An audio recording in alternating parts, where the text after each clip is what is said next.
Foods for kids, excuses versus facts. Unlike adults, kids can digest sugar very well. Let them eat now. If not now, when will they eat?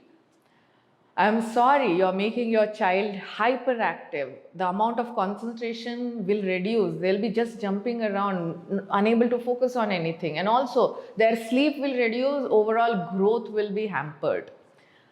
Next, it's his birthday, let him enjoy.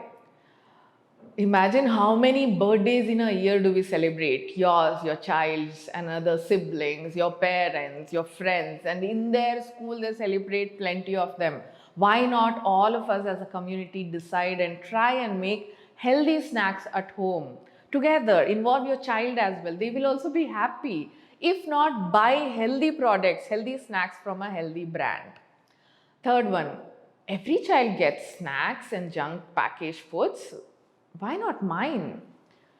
Because eating healthy is a personal choice, not a law.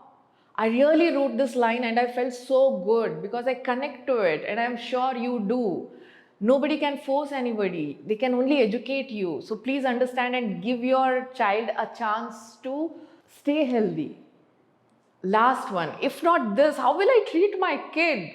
There are plenty of ways that we can celebrate together, stay happy together. One is by spending quality time. Second one is giving them lots of love, hugging them, cuddling them. Just playing on the bed would also do. Third one, lot of affection, appreciation is what they expect. Even the smallest thing they do in a day, you can appreciate, make them happy, stay happy yourself. And definitely not with the junk.